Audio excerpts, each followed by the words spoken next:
Hi everyone, my name is Hardeep. So I was doing some reading. I'd like to try and read every single day. Sometimes happens, sometimes doesn't.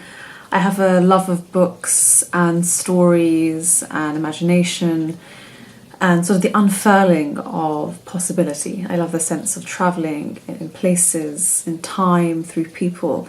And I've had this love for a very long time. From a super young age, I was always reading alone by myself, spending time immersed in a world. And it's something I've continued to do, and I fall out of it in phases. There'll be a few weeks where I read nothing, but there are 3 books on the go.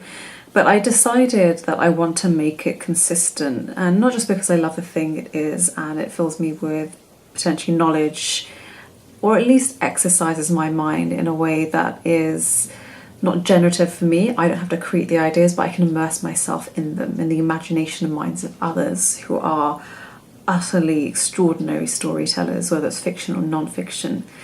But I also was craving some consistency in how I live and conduct myself in the world at large. And one finds this in many ways. Work has been the traditional medium for, I'd say, the last 100 years or so, or perhaps a century and a half, of where the mechanization of work allowed structure and days and then the concept of the weekend to come in. And something as I inherit as I live and work in London is that work is a massive pillar. It forms the beginning of the day, the end of the day. It fills time for you.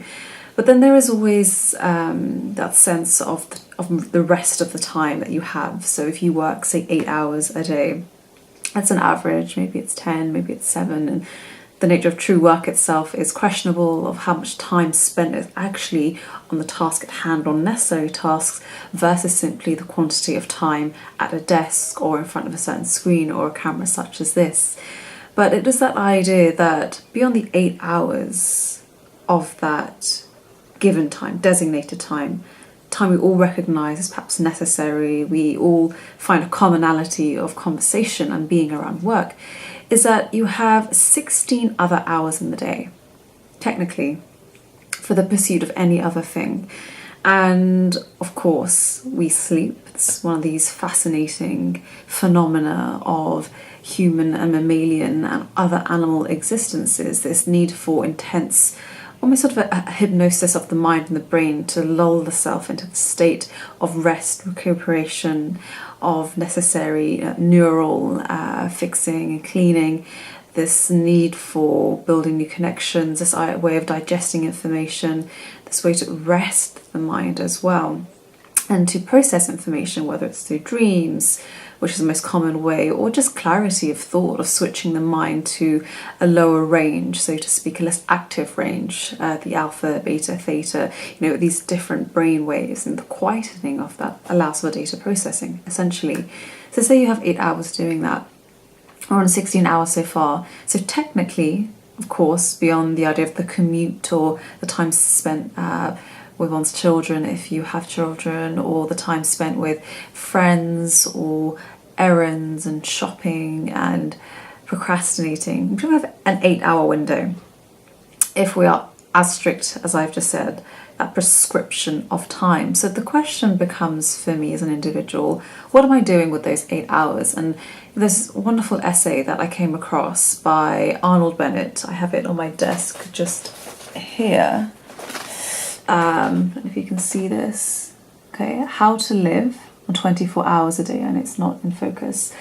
And I discovered this maybe 2 years ago, and it was transformative because it really helped me place the concept of time in the palm of my hand.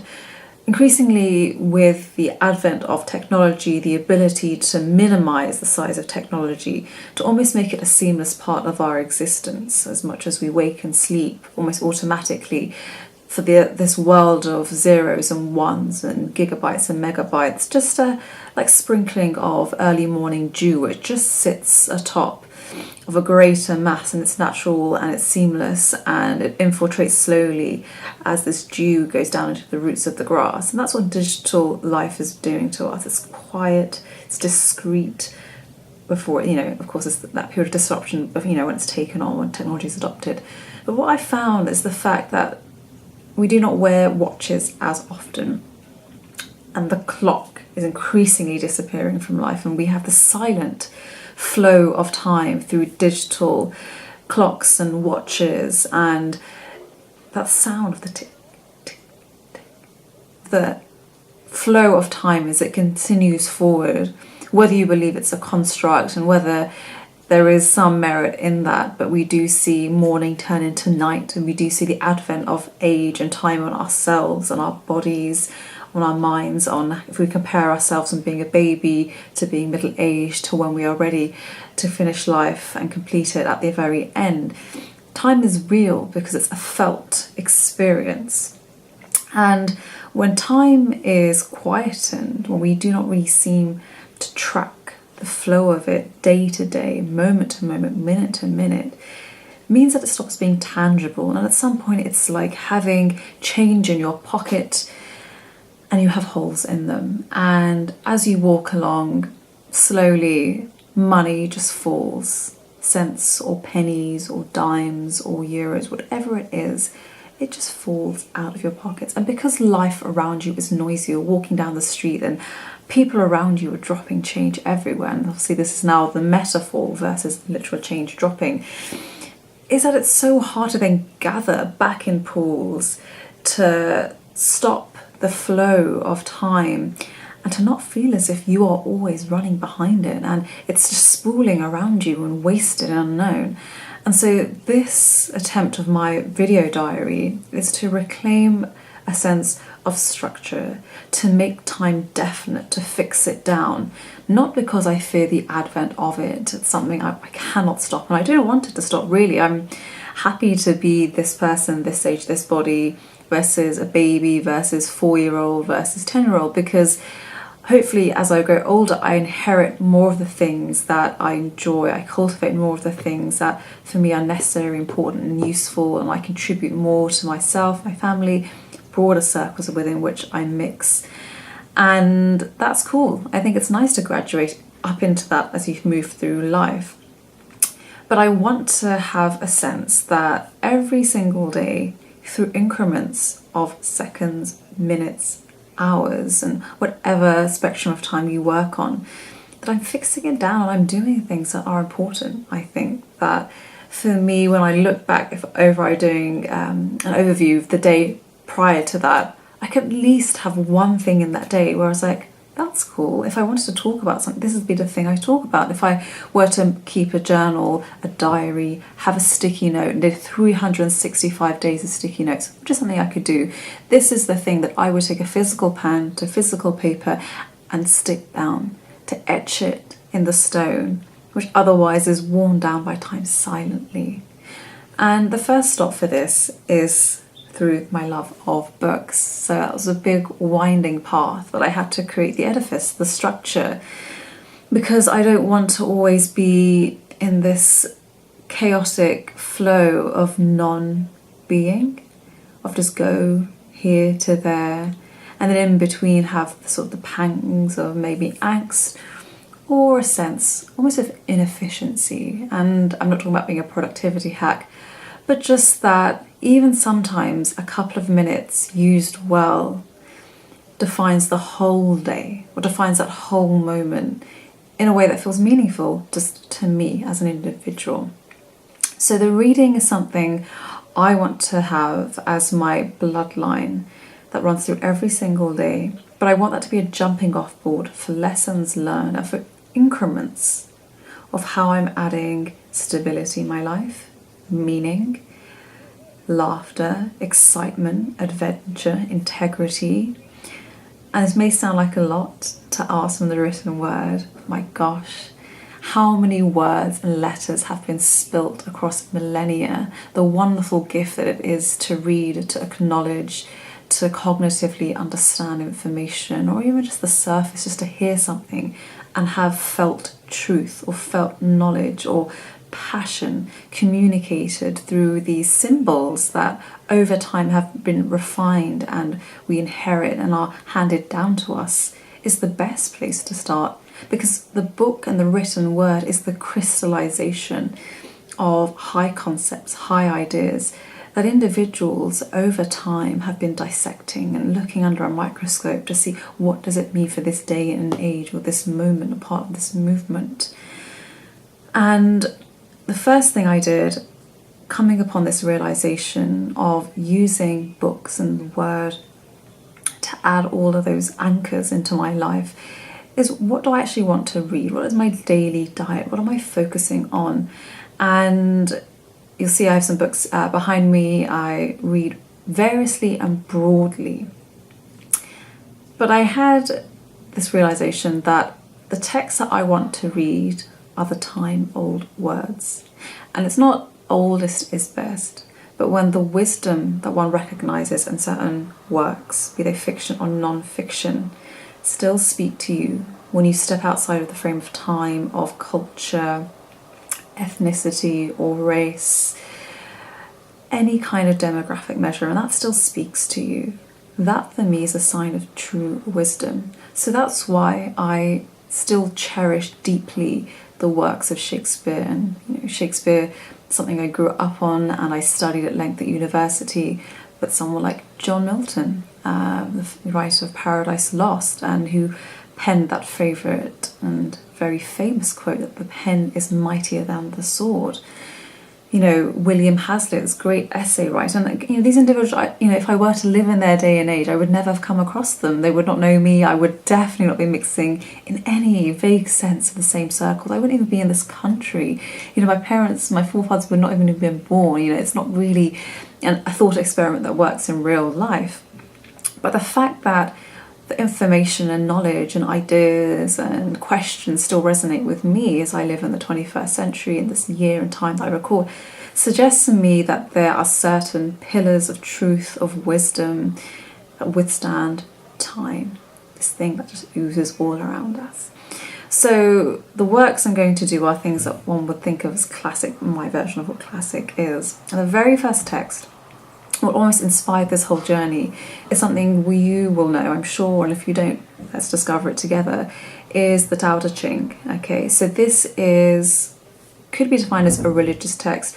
I would call it a body of wisdom, a bit like Rumi, for example, or Confucius. And the Confucius comparison makes sense because it is a Chinese classic, so to speak, by Lao Tzu, who's the author, a sage, a wise man, a great thinker. And I'd had this book or this work on my mind for a long time. I've heard recently, there's always resurgences in individuals talking about certain works that have actually been around for millennia, thousands of years, and suddenly lay claim to knowledge about these very old texts. And I was like, well, I want to read it. I want to expose myself to it. I don't want to have a derivative view of what these words have been. And of course things get lost in translation, but this is the first text that I want to start with, the Tao Te Ching, and it's really short. And if you were to listen to an audiobook, which is what I did twice. First time was just loose in the background, I let it sort of sit inside my mind, to slowly sit on sort of the couch of my consciousness. And then the second time I actually stopped, took time, it's about an hour and 40 minutes, just to listen, take notes, listen to pertinent things and really digest them over time. And what especially resonated with me, and I'm going to read the specific quote, is in chapter 69. Obviously it can depend on the edition with which you're reading. The one I have is a translation by S. Mitchell, who I think is also the chap who does the audio version of this work. And I'm going to read the whole thing, but I'm going to zero in on the moment where I had this aha moment. Let's begin. The generals have a saying, rather than make the first move, it is better to wait and see. Rather than advance an inch, it is better to retreat a yard. This is called going forward without advancing, pushing back without using words. There is no greater misfortune than underestimating your enemy. Underestimating your enemy means thinking that he is evil. Thus you destroy your three treasures and become an enemy yourself. When two great forces oppose each other, the victory will go to the one that knows how to yield. Incredibly powerful. I mean, the whole of the Tao Te Ching, from my impression, and from what I understand is the commentary upon the text and what the words actually directly say, is the potency of not doing. Given the option to act, to be, to go, to do, the greatest power comes from stepping back, observing, the highest levels of perception being engaged, and doing nothing, because sometimes that is the best. And the Tao Te Ching's entire meditation on this idea of being, not being, the wu, the wei, wu, wei. It's this phrase.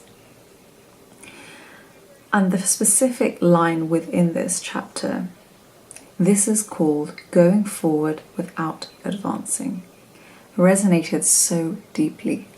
Because if I had to have one line as my epitaph for my past year and a half, it would have to be this, and probably even longer.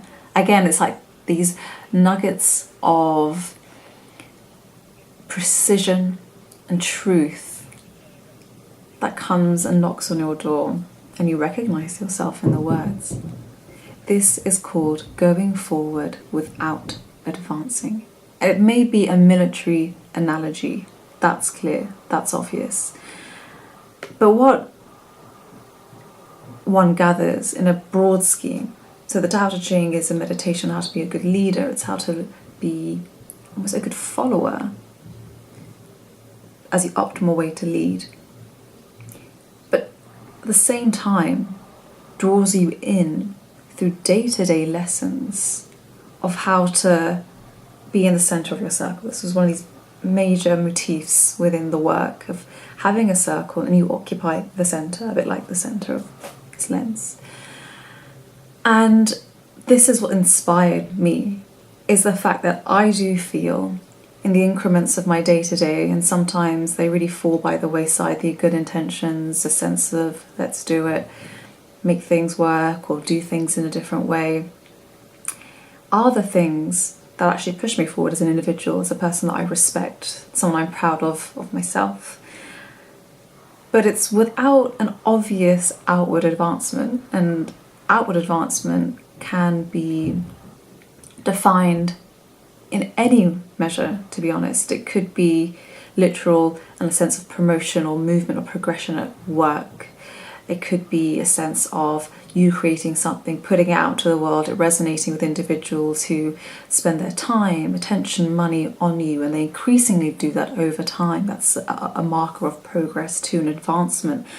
You know, it could be in tracking your health and picking up different ways of eating, and it's maybe you start with once a week, you desist from certain things that you find aren't helpful to your health, and that goes to 2 days in the week, it goes to 3 days in the week, and that becomes your norm.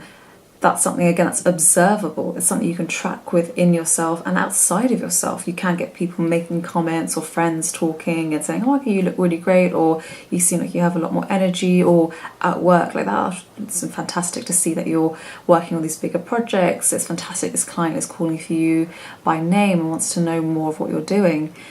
And as wonderful as that would be, life doesn't work like that. It is the quiet drudgery. It is that silent, mud-soaked footsteps that trudge slowly upwards, ever slowly, in the individual's journey, the hero's journey, which is you, the centerpiece of the life you lead. And it's what you do when the door is closed, and that's the literal door of the place you live, the room you occupy. But it's the thing you are when no one is looking. You know, it's that the moment-to-moment crux, that decision point. Do you go this way or do you go that way? And then how do you respond to that over and over again when there is no advancement outside those walls? When someone could look at you and think, what is going on? What is it that you are spending time on? What is it that is contributing to a sense of growth? Because I can't see it. I mean, you seem to me you've been at the same job for a really long time, or, you know, you've been in this relationship for this amount of time, or you haven't been in a relationship. And these are not only external comments, they're also comments that you speak to from yourself. And these are valid too, because it is so much more effective to be the questioner in your own life than to have yourself exposed and questioned by others who don't even have all full information. At least when you look into yourself brutally, and you can feel it, you have this filing cabinet stacked all the way back of these moments, these edges and rubs and bruises of where you've let yourself down, you've let other people down. Just swing those doors wide open on the filing cabinet, which might be a huge library at this point, and just be like, that's not cool. Very colloquially, that's not what I like, that's not who I am, or it is what I am sometimes, okay. And to put that questioning lens on yourself. And even if that perception of advancement isn't there for the world to see, it can always be there for you to see as well. And it's like almost one day I decide not to have a slice of cake with tea, and then the next day I'm looking in the mirror thinking, okay, well, yesterday I desisted from this behaviour. I should feel it already, either in the look or a sense of self or how I carry myself. And on one sense, it actually does work, because the power of no is incredibly powerful. And you can get into a flow of it, not in a negative way, like, no, I don't want to do anything, no, I don't like you. But almost that stand for yourself where you're like, I have a choice, and I'm making a choice, I'm making a good choice. It's a hard choice, but it's a good choice for me. I'm just going to say no. And the more I do it, the easier it becomes. And I realised that it was just a bit of rewiring that I needed. And so this sense, what Lao Tzu says, is that you are going forward and advancing. It's that sense of progressing through increments, the tinkering away in your own personal workshop, which is, again, the metaphor of your mind, but literally the space you occupy. You know, Virginia Woolf's wonderful essay, A Room of One's Own, that is real. If you have a space, and it can be the smallest space that you can carve out, it may be the size of my desk that I have, but it has the universe of things that mean something to me, writ large, tangible, not digital, something that I can just hold on to and say, okay, onwards, but in the smallest increments. And the whole Tao Te Ching really is a discovery of the power of doing less and less and less, responding or reacting less often to anger or even joy, less often being the one that forces people to listen to you, to follow you. The person who less and less looks out into the world and just sees dysfunction and pain, who does instead see that this is how the life is, broadly and objectively, but the part you have to play in it is the active ingredient, because we're all connected. There is this flow that the Tao Te Ching mentions so often. It talks of this idea of Tao, of truth, that flows through everything but seamlessly, and you cannot feel the palpability of it, but you can feel it in your individual life, in your individual actions. And that's why we have this individual consciousness, because that is the level at which change, or at least a perception of self, can be made if one works hard at it.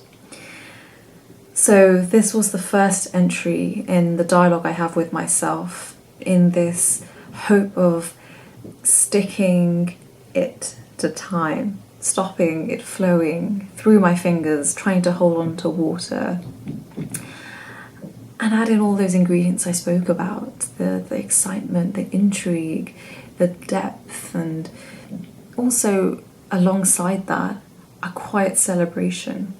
No one's going to see what I'm working on, no one's really going to know, and I might want to share it once in a while, new things that I'm picking up, or things that I'm displeased about, or that I've observed, and others that are making me adjust my behaviour. Yes, that's what conversation is for, and that's a useful tool of figuring out what you think when you're amongst a group of people and a conversation is being had. It can be mundane, it can be profound, and even if you do not speak, you have within yourself an idea of what you would be saying.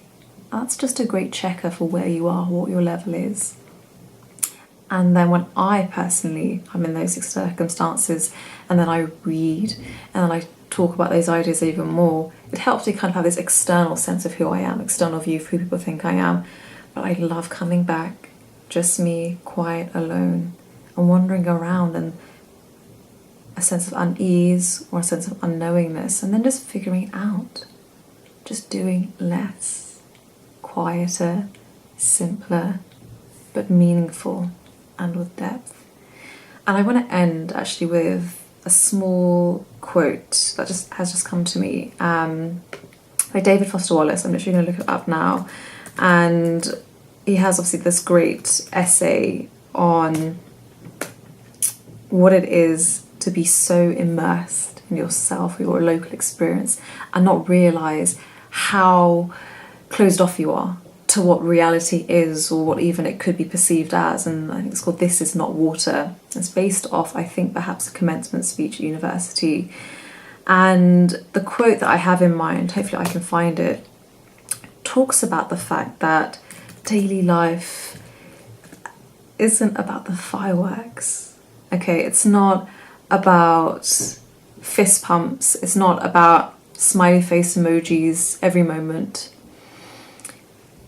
But there is, to use a phrase which people think is derogative, but this white noise, okay, that permeates everything, this background noise, and not just of cars and people shouting and cars honking, but a background noise or feeling or tremor, very subtle, the ebb and flow of contentment, the ebb and flow of just feeling right place, right time, enough.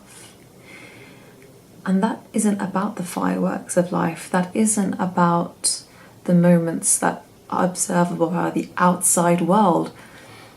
They're about the inner mini fist pumps, or the smallest sense of, yes, this makes sense.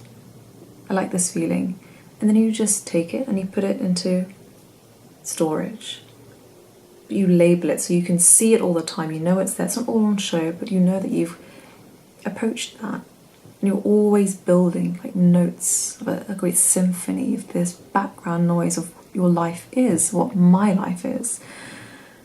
And Wallace was profound in creating this and understanding this. And even if I don't find the quote now, it just did come to me. So I wasn't prepared to bring it out. I'll link it below, or I'll write it as a big chunk actually, sort of the link thing.